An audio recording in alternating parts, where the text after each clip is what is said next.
Hey guys, it's the local Seattle Realtor that drives the BatCaddy here, doing my first full review video on the Tesla style screen that I've installed that replaces the Q system. This screen specifically through Phoenix Automotive.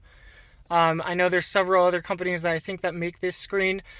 This one works for me because it retains all of the Q features 100%. For me at least, besides there's going to be two things I'll talk about later that's in my cons list. And really, they're not cons for me. They just might be cons for some people. So that'll be at the end of this video. But this is the PX6. It's a fast boot model, so it's really quick. Might be just as quick as Q, maybe just a tad bit slower on booting up. But the cool thing is you can use the backup feature right away when you turn this on. So, and first and foremost, before I do that, just to let you know how this is wired a little bit. So Q's gone, but the brain of Q's is still there. So what's important is the computer that actually runs Q is actually behind the glove box or behind the dashboard. That's a box that is retained. So you're retaining Q through, it's an app through Android. This is a Android touchscreen and it's called Council. I'll show it to you when I boot it up here in a second, but that's all retained. So I'm going to show this to you. I also have some notes to make sure that I go over everything in this video, but let me get the car booted up for you.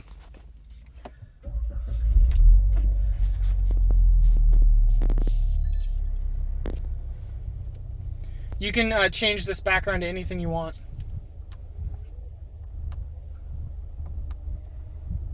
See, Android comes up.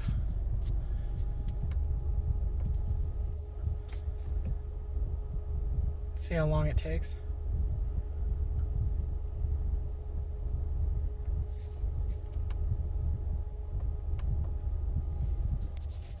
There we go. So notice that it switched to the Q display. So this is through the app. So notice here, what you saw earlier was my home screen, but this is the Q app right here. So the only thing, I mean, obviously the bottom section is going to look a little different because it's not the analog, the actual Q system here, but this looks the same as Q right here. That's your home button, or sorry, that's the power button, seek, home, right there. Let me see if I can zoom in on here on the video. Good. And then this is Q. So this is through the console up here. So if I go back out here, this bottom row right here and this top row up here does not change no matter what launcher you're using or what app you're in or what screen you're on. The only thing that changes is between this box right here. That's what's going to change. So we're in the console, which it defaults to when you turn it on, and it goes right into Q.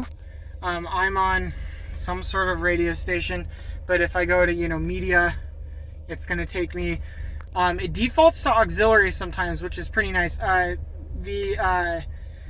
The sound for any app that's ran through Android that's not through the Q system, that anything that came with Q goes right through Q, the same exact way you'd use Q. But any app you're trying to get audio from that's on Android that's not directly through the old Q system will be ran through the aux. And super simple and easy. I love it because some people, I've heard that they were complaining that you have to get sound through aux. And that wasn't, and maybe they didn't mean to do this, but it wasn't like the full truth, because you only have to use aux for features that didn't already come with your Q system. So it's not like you're losing something or it's an extra step. It's just an added feature, which is pretty cool because now you can run anything on this. It's Android, the limitless. You could be watching Hulu, Netflix, whatever, whatever comes with Android. So I noticed through the Q system, you have right here, you have your climate control settings. Everything is retained. Everything stays the same. Now, with the overlay with the home screen, you also have climate controls down here. I tend to like to use them because it's a lot quicker than going into console than going into Q. I actually don't have the Q's always running in the background, but I don't have this. I don't rock with this open. I either rock with my home screen open, like this, which this is a different launcher. I'll explain in a second. Or I have Maps open. So I'm always using Google Maps. One thing I love about this, I love Google Maps. It gives me so much more information than my Q navigation system did. Everything's integrated into Google Maps. All my saved places, I don't have to sell you on Google Maps. You either like it or you don't. You guys know. But right here, this is where the overlay is, or from the home screen down here. This never changes because this is the climate control settings. So right here, you can also, anything that you access through Q, everything's retained right here. As you can see, I can change the degrees on each side of the vehicle for the climate controls. You can sync them. Let me pull it back up again. This is you mess with the blower, it goes up and down. You can do max AC, all of that. It's all retained here. Let me ignore that call. And then you can even see here, you've got your heated seats, and then your I don't know where they call it, vented seats, AC seats, whatever you want to call it. I don't know. Whatever that is, that's built into here. Also, a couple of other things to mention, that this company does make this type of screen for most vehicles out there. So this you might find this helpful even if you don't have a Cadillac CTS or ATS or whatever. This works for Cadillac. They make them for, you know, Chevys, Fords, anything, trucks. I just had a buddy that put one in a truck. I love it. So it's like an 8-inch something touchscreen, but they make them in 13-inch something for like the bigger vehicles like trucks. It really feels premium. I love this. It moves smooth like butter. Everything's quick. I'd say it's quicker than how Q moves. Q's a little bit slow for me, or at least my Q. I probably didn't have the upgraded version of Q, like 2.5. I probably had 2.0. I don't know, but I will never go back. This has everything I like.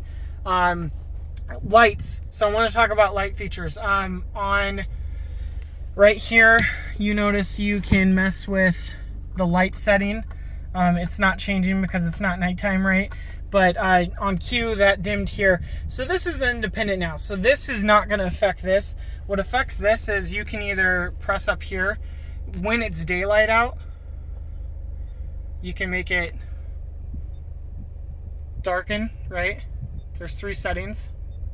Or maybe there's 4 settings. Oh wait, no. There we go. So it's bright.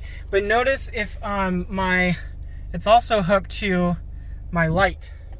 So if my lights turn on, automatically it gets lighter or darker depending on when the lights are on. So when the lights are on, the vehicle thinks it's darker out, obviously, hence it goes into a dimmer setting automatically. I love it. It's awesome. So the launcher that I'm using, I'm going to put in the description. It's not the stock launcher that it comes with, but the launcher's pretty great. I'll look up what it's called and I'll put it in the description. If you're watching this on Instagram, you can DM me or go to my YouTube channel to check it out. But cool thing about this launcher is, you know, it's fully customizable. So you can put anything in the background, any Android apps that you want. Notice right here, mileage. There's some other things that they make with this. I haven't even looked into it too much, but a buddy of mine did a review on this, and apparently there's a dongle that you can buy for the OBD port. If you're someone that likes to race or go to the drag strip or, you know, tune your car or whatever, there's like a system that will read your car, and you can have several gauges on here to see, you know, you'll read a bunch of temperatures. I obviously haven't installed it because I don't have the OBD port set up right now, but that's a feature you can add to these. I'll go back to here. So my favorite thing to use this for is, I love running, like I said, Google Maps, but you can also run other stuff while you have Maps up. You can do split screen. So you press Maps again, and it goes into a split screen setup. Let's see here. Let's see if I can go.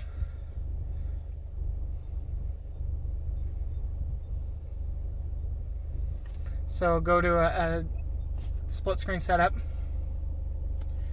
and then make sure you're in audio mode or aux, which it defaulted to.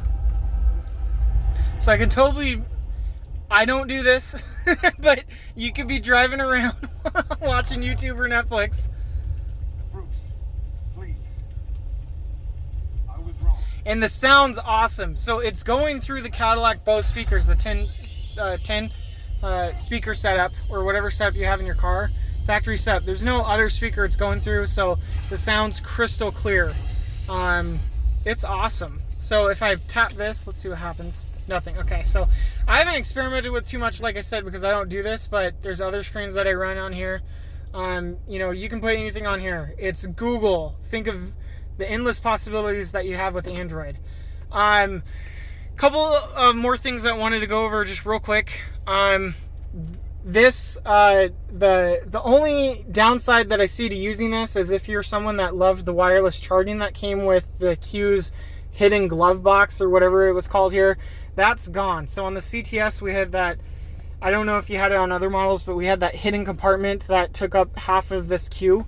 That's gone. That's you don't have a compartment in there. My phone's too big to fit in there anyways. I never missed it, never used the wireless charging, but that's gone. That's the only thing that I could see why someone would stick with Q if they're contemplating going to this. Obviously, if you love Q, keep it.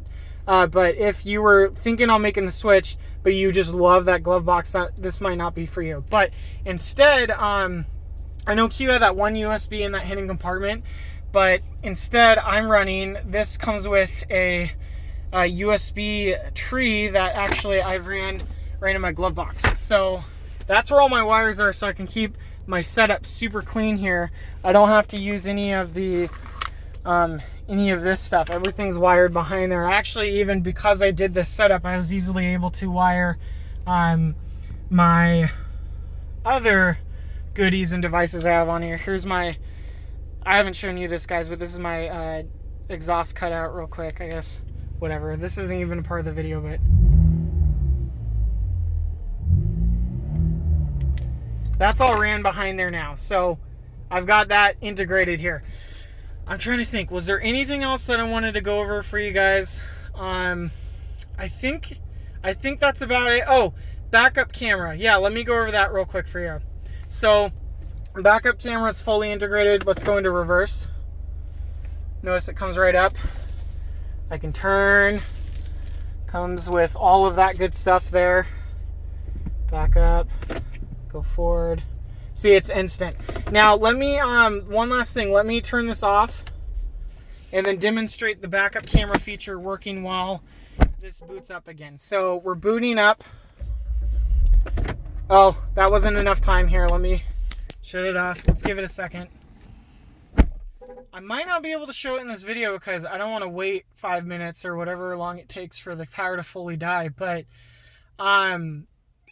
so while it's booting up, when I showed you earlier, when it showed the background of the Batman, you can instantly use the backup camera. So you go into reverse and the backup camera will come on. So there's no, you don't have to wait. I know some people were commenting on other things that you had to wait 30 seconds or 40 seconds, however long it took their unit to fully boot up to be able to use the backup camera. This is not only fast boot, where it's a lot quicker to boot up, but you can use the backup camera while you're waiting for it to boot up. Let's see if this was enough time. Let's see. Maybe, yep. Okay. Backup camera. Takes a little bit longer. It's right there, though. See that right there? And then go back into it. Sometimes it glitches and shows that one thing there. I did not like that. So, yeah, that's another thing. If you don't want the backup camera to glitch like that, that was weird. That was the first time I saw that. But that's how that works. So, let me know if you guys have any questions. If there's anything that I haven't gone over, and enough of you ask for it, I might make a separate video. Otherwise, go ahead and DM me or message me, and I'd love to answer your questions. Yeah, let me know if you need anything. Thanks.